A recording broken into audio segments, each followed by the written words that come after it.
it's fantastic being at the university, but it's fantastic being there in the College of Ed, having worked in schools for 15 years prior to. I'm really proud of my university education. All of my degrees are from the U of S, but I'm also really proud of the experience that I gathered for myself prior to going and working there.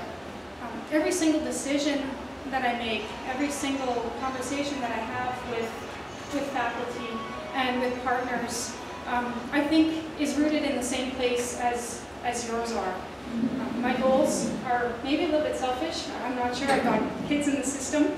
I want the best possible undergrad program coming out of the College of Ed. And I've realized in the time that I've been there, I can't do that alone. So tonight I've been asked to come in and talk a little bit about some initiatives at the College of Ed. And before I begin, I do want to talk about some of those goals. The first goal that I am hoping to accomplish is to end up with the best program that we possibly can have. And that is a whole set of efforts around continuous improvement, taking a look at what we have and constantly trying to do better. Also working at the university, it's about producing the best quality research that we can and making the best possible publications that we can, delivered right to you in the field. And I've learned that a lot of that work actually happens with you participating in that research. Now, in order to do this, it's critical that the gaps between the university and schools are minimized. I know the rumors. I've been out there long enough. 15 years is a long time. I've heard the criticism. I've probably made a lot of criticisms myself about the university, about the ivory tower and being disconnected. And now that I'm on the other side at the university, I hear the criticisms the other way sometimes. And so I do know that that gap is there, and that doesn't necessarily help us. And the last one of the four major goals that I'm hoping to accomplish, or that we as a faculty can accomplish, is to improve the morale of our current students and of our alumni in the college. And I don't know how much you're aware of that, but that's a huge problem. When I look at other colleges and I see, the College of Engineering with their red paint everywhere that often lands on our sidewalks, and then agriculture coming in and covering it up with blue paint. I'm not saying that's a good thing. I'm not saying that that's the best morale, but it is morale. And at the College of Ed, we tend to be quite humble about who it is that we are and about what it is that we're graduating with. And I'm hoping to help convince the students who are in our college that this is an awesome place to be, that this is the best degree that you can get, and that you're going to go out there and serve the public in a way that no other graduate from any other college can. So those are the targets that I'm working toward. My education prior to working at the U is a huge source of pride for me. Again, I'm homegrown, which I think is unusual for a dean. All of my degrees, again, are from the U of S, and I think that's quite odd. But I don't think it's a bad thing. I'm quite proud of it. I understand Saskatchewan quite well. I understand education quite well. I've worked in provincial schools. I've worked with First Nation people, and I think there's a great asset. I have a lot of knowledge in doing that. I'm not an expert by any means, but I certainly understand that a strong college of education does not just serve students in Saskatoon. And teacher candidates don't just work in Saskatoon schools. We have an entire province to serve, and all of the work that we do has to get us doing that. My experience has been invaluable again. I talked about that a little bit earlier. Working in K-12 schools has provided me with an incredible amount of humility. Teaching is hard. Supervision is hard. Working with parents is hard. Planning is hard. Figuring out this assessment regime is hard. It's tough work. And knowing that makes me very humble. Asking teachers to help us with intern supervision is a very humbling act, because I know about the work that you're doing. I had 7 interns myself before what my colleagues would call bailing and coming to the university. So I do understand what it is that we're asking you to do, and I do understand a lot of the nature of that work. And that's helped me a lot. Having other jobs prior to working in education has also been incredibly helpful, and I think that helps me get a pretty good understanding of how important it is to produce the best graduates that we possibly can. Having worked with interns has given me a perspective as well.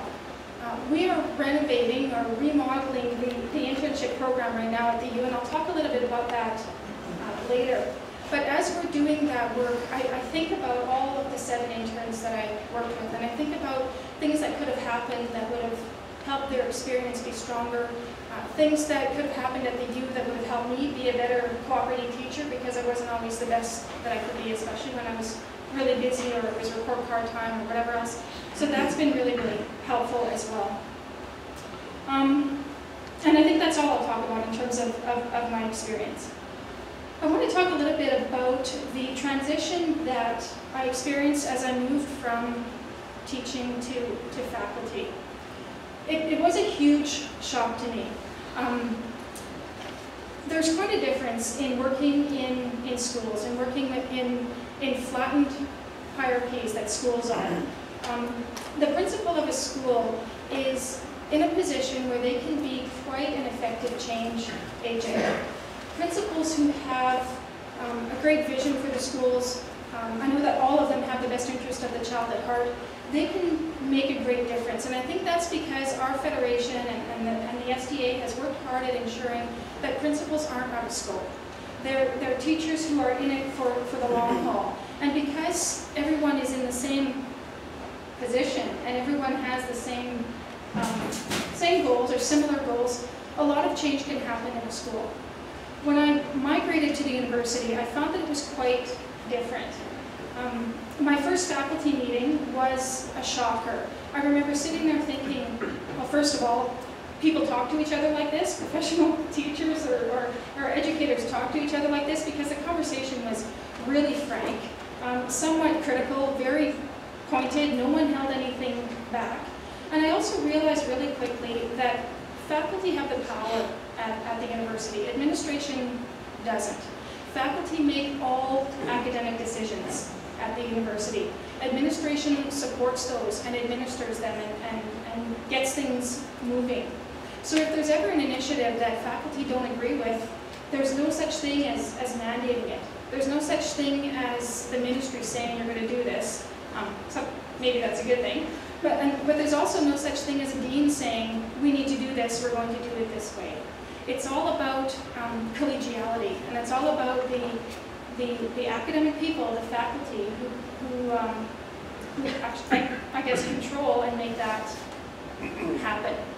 So moving into admin was a real game changer for me.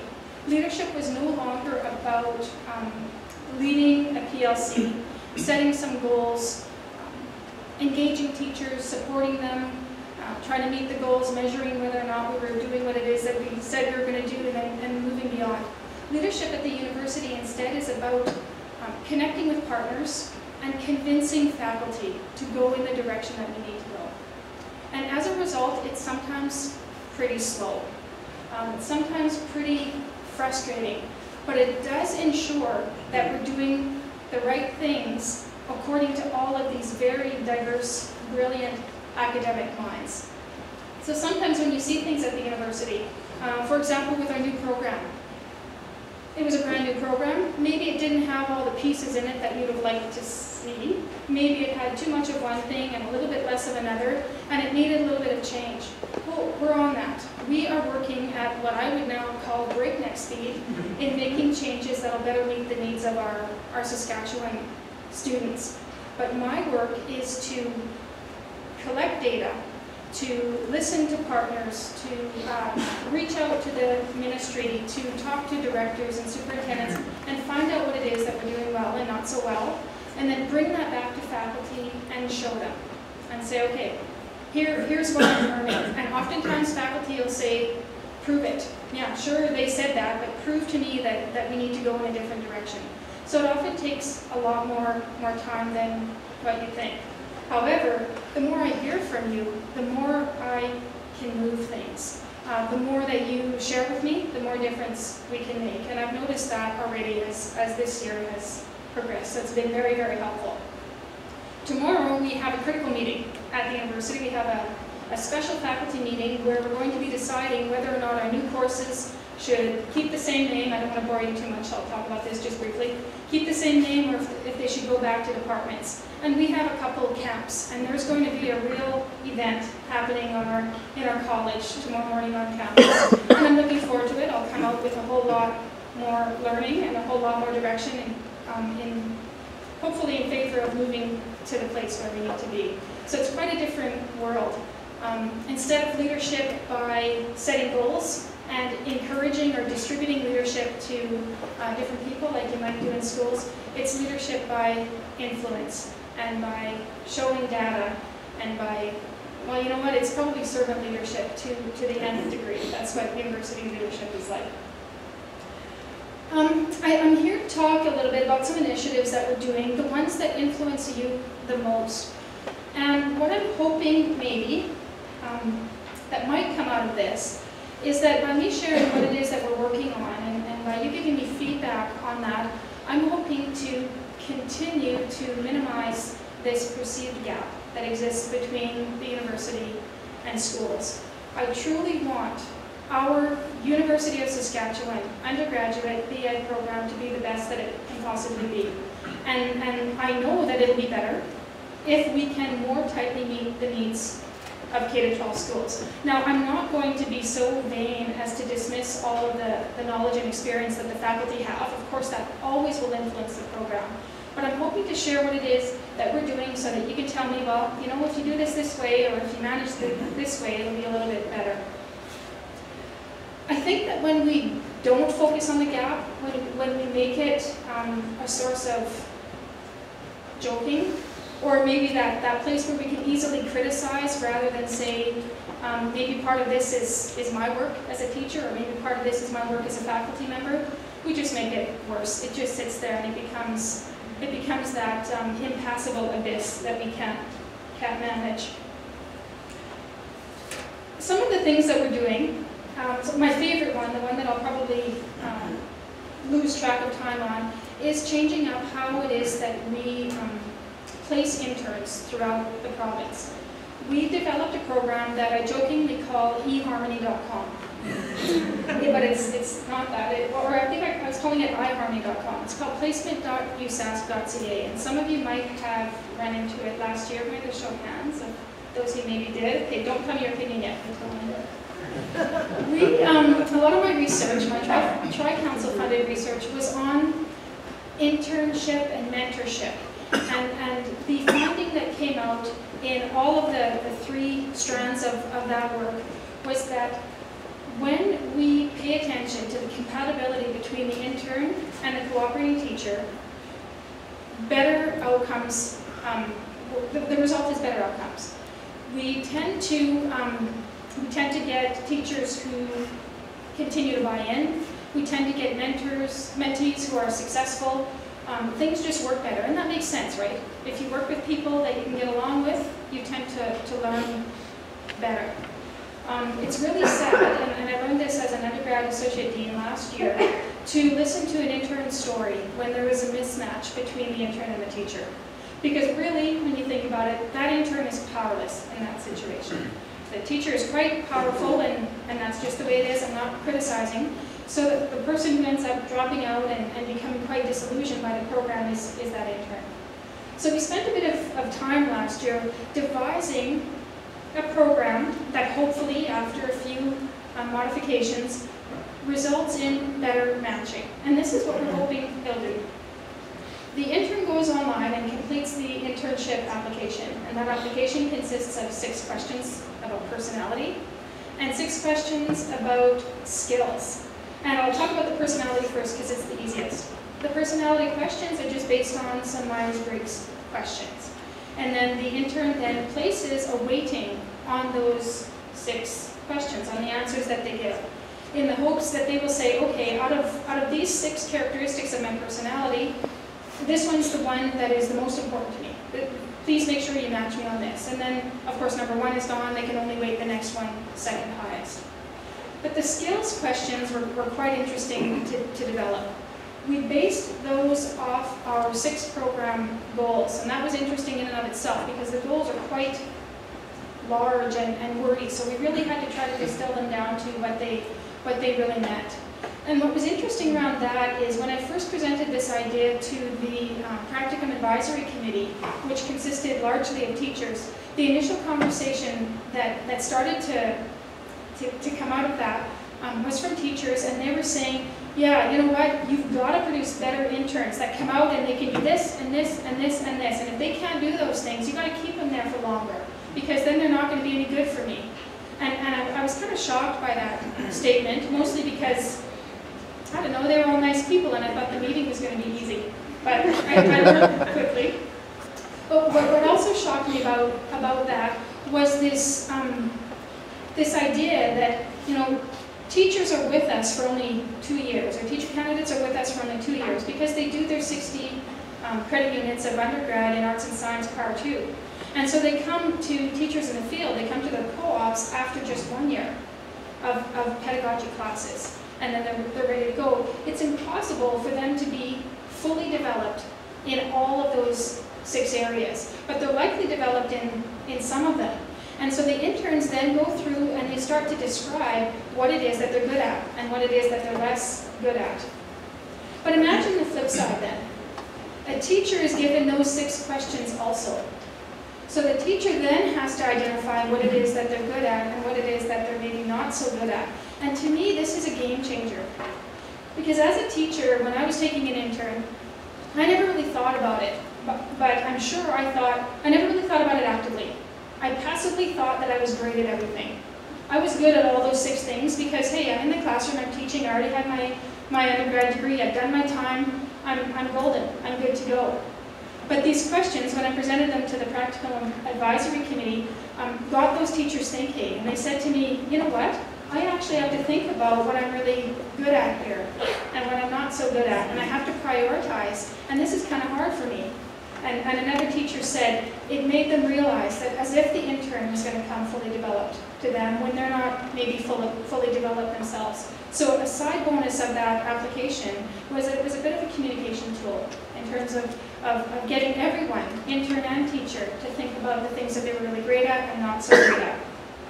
What we're struggling with right now, though, and Jeff Solheim, the brilliant PhD student who's doing a lot of the math behind this application, is do we pair then, of course we pair teachers based on personality to make sure they're compatible, but do we then pair teachers who are strong in one area with interns who are also strong in the same area?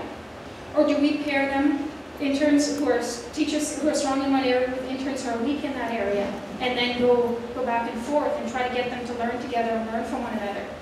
And Jeff did a bit of research in this area, and he actually found literature that shows that there's more learning that happens if, in that skills side, the teachers are incompatible, because then they'll learn off one another better. And he said that the studies that he was looking at showed that there's very little learning if the teachers are compatible both in personality and both in skills.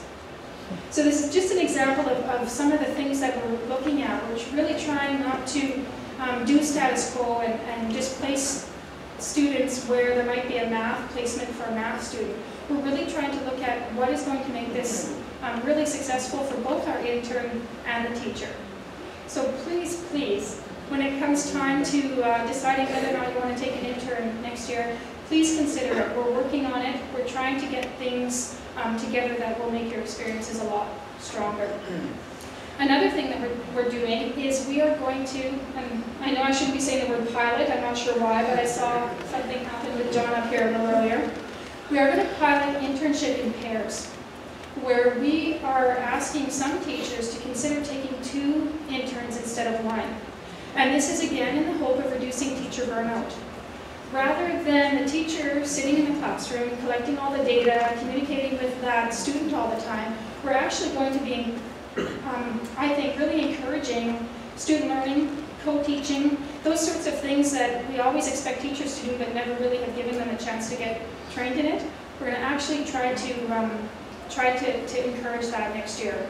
So we will be deploying 3 pairs of intern pairs in each of our partner school divisions, collecting data on that next year, reporting on how it went, and then if it crashes and burns, probably never do it again and hide, or if it works really well, encourage it in the future. Yes? So the class teacher would be responsible for both interns and both sets of data for those two interns? No, I'm hoping the students are responsible for their data. I think initially it might be a little bit more work, but that's the stuff that we would need to know. When was it really hellish? When did you need more supports? We're also going to double up on our supervision of that situation to make sure.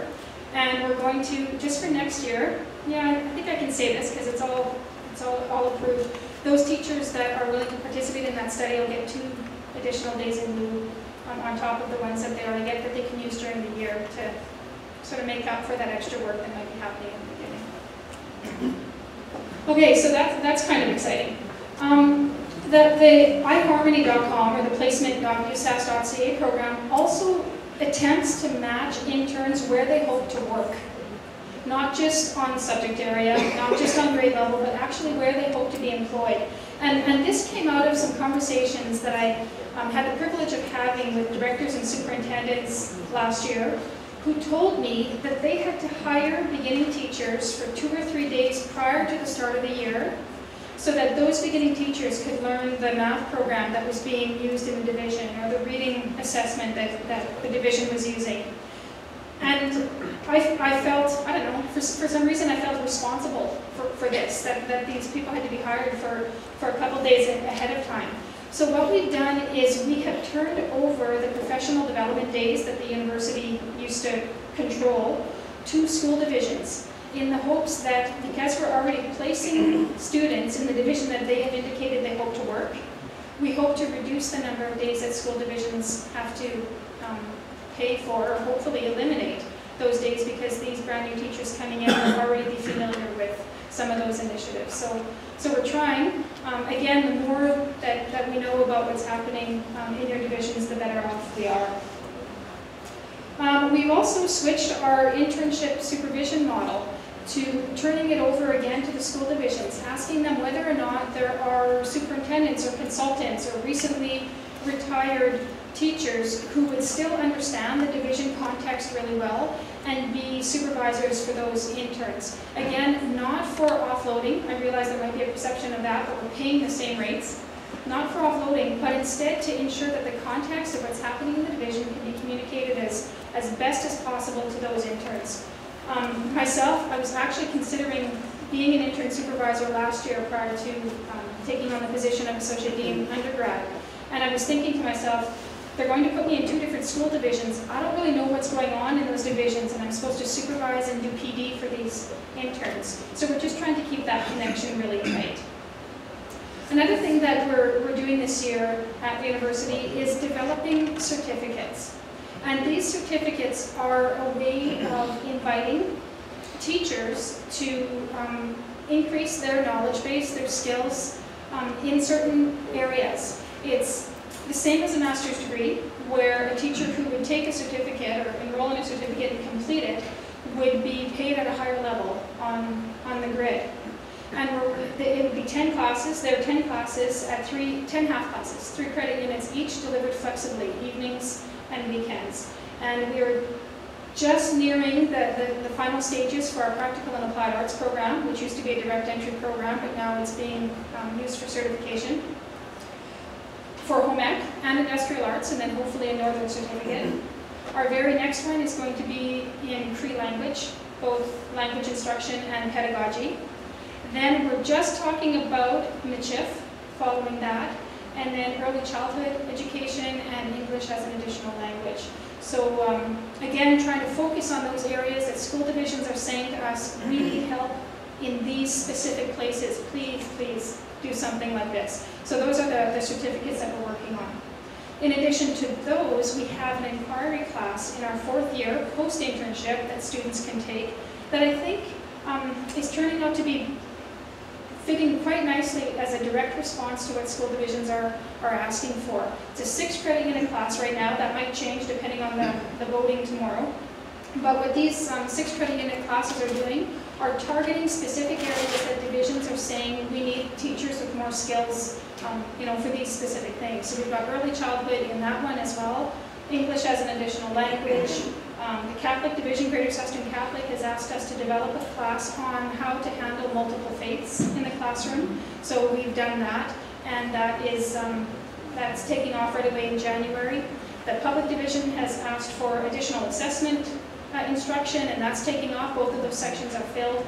Prairie Spirit asked for kind of like a backwards by design model that they're working on. So we're trying to directly target the needs of our school divisions. We're trying to help teachers, incoming teachers and current teachers, with the skills that they're looking for. And again, with the undergrad program, continuous improvement. We have heard over and over and over that our teacher candidates aren't, I hate to word it this way, but this is what we hear. I hear all the time that we're not good enough, that we're producing grads who necessarily can't hit the ground running. And it's a formidable task to provide theory, the anti-racist, anti-oppressive education, and the skills that a teacher can use right away and start consuming and applying as soon as they start their job. But we're listening, and we're making every attempt that we can. We've changed our ELA classes to better meet students' needs. We've added professional development through the Students' Society, the Education Students' Society on Fridays, where they might learn how to do running records and the Fontes and Pinnell system. But of course that's voluntary. Students will either take the professional development if they have time or not if they're already busy, so things like that. We have added also in our 321 and 322, and I probably don't know those numbers, but in the teacher candidate classes when they go out, we've added labs, 6 labs to that course, where the students are learning about assessment, about summative, formative, and assessment as learning, and they're learning about some of the direct reading assessments, although it's kind of tough because sometimes that's quite division proprietary. We're realigning our ELA and working on different pedagogies as we move through the year. So I think I'll stop there.